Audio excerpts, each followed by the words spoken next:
নমস্কার বন্ধুরা, সবাইকে গণপতির আগাম শুভেচ্ছা, ভালোবাসা, বড়দের প্রণাম। আজ দেখো গণপতি এসে গেছে, গণপতি 9 দিন থাকবে, তাই ভাবলাম গণপতির জন্য কিছু একটা ভোগের বানানো যাক। তাই দেখো একটা ভোগের রেসিপি নিয়ে আমি তোমাদের কাছে এসেছি। দেখো আমরা তো এরকম পোলাও, বাসন্তী পোলাও, নবরত্ন পোলাও দিয়ে থাকি। এটা একটু অন্য ধরনের পোলাও হবে, কিন্তু অন্য ধরনের পোলাও হবে।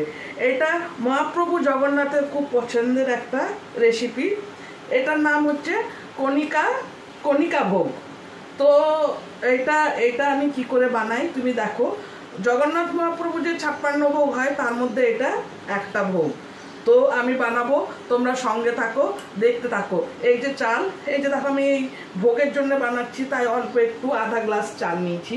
আমি এবার চালটা ধুয়ে রেডি করে রেখেছি। আমি এই যে ভাতটা বসিয়ে দিচ্ছি। আমি চালটা একটু আগে ধুয়ে রেখেছিলাম। দেখো এইটার বেশি কিছু উপকরণ লাগবে না। এই যে একটু কিশমিশ নিয়েছি, একটু কাজু নিয়েছি, এই মোনাকোটা ছিল আমার কাছে তাই নিয়েছি। ফোড়নের জন্য এই যে এলাচি নিয়েছি, এক টুকরা দালচিনি নিয়েছি, আর তেজপাতা নিয়েছি। আর লাগবে সামান্য একটু নুন, একটু চিনি আর ঘি। এটা ঘিয়ের মধ্যেই হবে। তো ভাতটা ততক্ষণ হয়ে যাক, আমি তারপর আবার ফিরে আসছি তোমাদের কাছে। দেখো ভাতটা রেডি হয়ে গেছে। এই যে দেখো একদম রেডি হয়ে গেছে ভাতটা। এরপর এটা নামাবার আগে আমি একটু নুন দিয়ে দিচ্ছি, কেননা পরে আর নুনটা দেওয়া যাবে না, তাই আমি এখনই একটু নুন দিয়ে দিচ্ছি। এই যে দেখো একটু সামান্য নুন দিয়ে দিলাম ভাতটার মধ্যে। এটা ভীষণ ভালো লাগে খেতে, দেখতে ভালো লাগে। আমাদের 9 দিনের গণপতি, 10 দিনের গণপতি, 9 না 10 দিনের। যাদের 1.5 দিনের থাকে তারাও একদিন দিতে পারো, যাদের 5 দিনের থাকে তারাও, যাদের 3 দিনের থাকে তারাও। একটু আলাদা হবে, মনটা ভালো লাগবে যে আজ আমি ঠাকুরকে নতুন কিছু দিতে পারলাম। ওইটাই তো হচ্ছে ঠাকুরেরকে রোজ একটা চিন্তা হয় না, ঠাকুরকে 9 দিন আমরা কি দেবো। এই যে এইভাবে একদিন করে দিলে একদিন তো হবে। আমি ভাতটা আমার হয়ে গেছে, তোমাদের দেখালাম। এবার আমি জলটা ঝেড়ে নিয়ে আসছি, দেখাবো কিভাবে বানাবো। এই যে দেখাবো এবার তোমাদের। এই যে ভাতটা ঝেড়ে নিয়ে চলে এসেছি, জলটা ঝেড়ে নিয়ে। এই যে দেখো এরপরে নেক্সট কি করি আমি। এই যে আমি এটা চুলার মধ্যে রেখেছি। এই যে ঘি দিলাম, একটু ঘি দিয়ে দিলাম।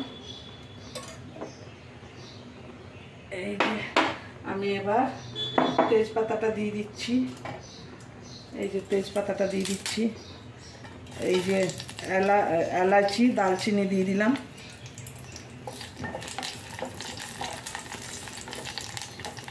এই যে এইভাবে এটা একটু ভালো ভাজা হয়ে গেলে, যখন গন্ধটা আসবে এলাচি দালচিনি, তখন আমি ওইটার মধ্যে ওই ড্রাই ফ্রুটসগুলো দিয়ে দেবো।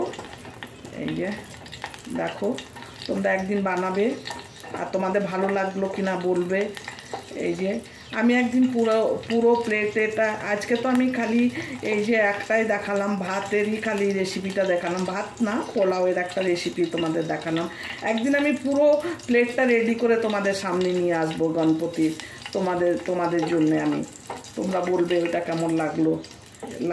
এই যে দেখো এবার এগুলো দিয়ে দিচ্ছি একে একে। এই যে কিশমিশ দিলাম, কাজু দিলাম, মোনাকোটা দিলাম। এই যে এরপর এগুলো সব ভালো করে ভেজে নেবো। এই যে ভালো করে ভেজে নিতে হবে। এই যে এটার মধ্যে আর কিচ্ছু দিতে লাগবে না। এই যে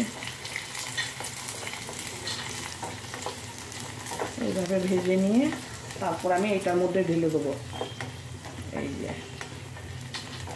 এই যে দেখো আমার ভাজা হয়ে গেছে, একদম ভালো করে ভাজা হয়ে গেছে দেখো। এই যে এরপর আমি গ্যাসটা বন্ধ করে এই যে এটার মধ্যে ঢেলে দিলাম। এই যে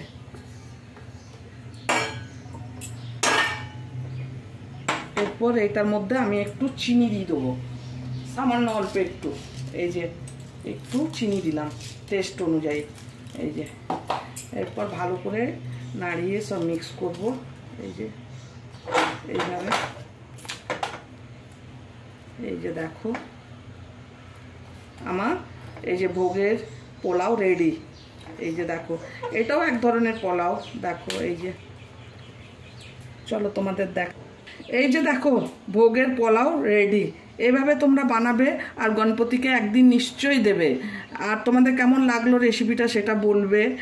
আর যদি ভালো লেগে থাকে তাহলে লাইক করবে, শেয়ার করবে, আমার ছোট্ট চ্যানেলটাকে একটু আগে বাড়াবে। আর যদি তোমরা নতুন থাকো তাহলে একটা সাবস্ক্রাইব করে দিও। আর এইভাবেই আমি তোমাদের কাছে আসবো নতুন কোনো রেসিপি নিয়ে, গণপতির এই যে গণপতি উৎসবের নতুন কোনো রেসিপি নিয়ে। ততক্ষণের জন্য বাই।